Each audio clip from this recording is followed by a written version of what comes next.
I know. Hi guys, it's me, Melissa Saliva with Beacon Valley Literacy, and I'm here tonight with Kim for Topic Tuesday. Tonight, Hi, everybody. I know, like I always say, like you're the smartest person I know, and I love talking to you. So we just do it on air. You know, our goal is to empower parents and give them the I information. think parents need to know. I think parents need to know that we kind of like do this on the fly. Yeah. Oh, Like of we course. literally are talking about whatever is coming to our mind. Yeah, I know. And like high school is a big one for both of us. Yeah. That's the population of students I service that I've wound up like finding my niche.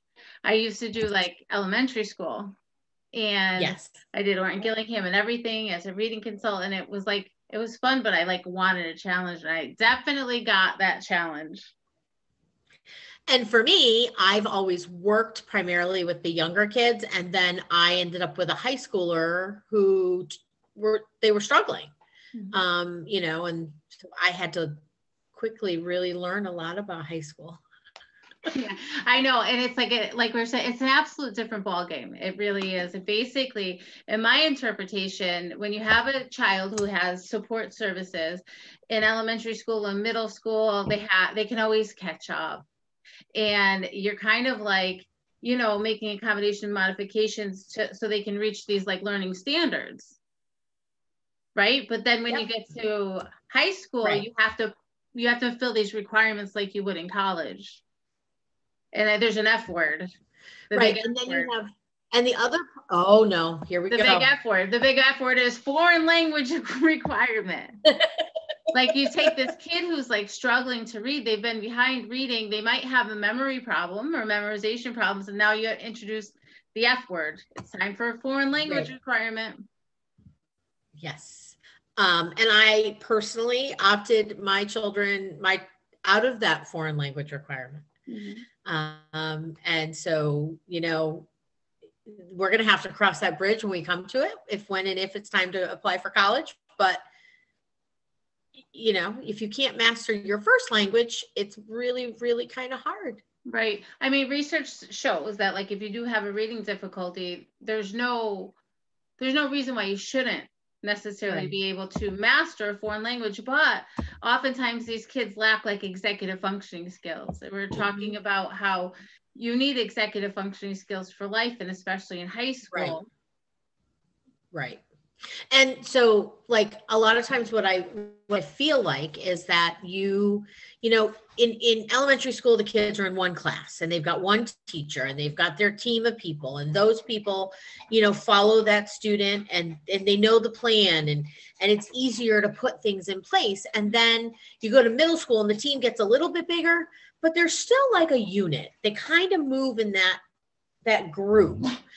But when you get to high school, there's so many different teachers and variables and schedules and different electives and this and that it's hard to make sure that everybody's on the same page, and that the educational program is carried across all of those classes and Right. not just in special education classroom. Right. And actually, there's a couple of like literacy assessments we give that I give that show how well you read across content areas. So like you may be able to decode like a narrative, but then what happens is you're being asked to remember like biology, zoology, heavy duty mathematics, vocabulary gets in the way. There's so many Right. things that get in the way. So the literacy demands for high school change. Huge, huge, I don't know. huge.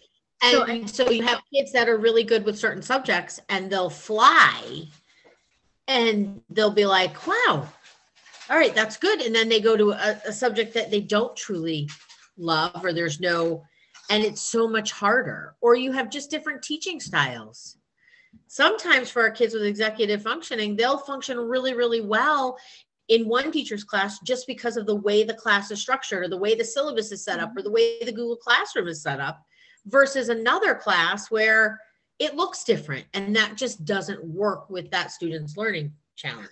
I don't even want to get into the time of day. I mean, high school starts at the crack of dawn, and then by the end of the day, some of my students that have attentional difficulties, like can't pay attention after lunch, they're actually people.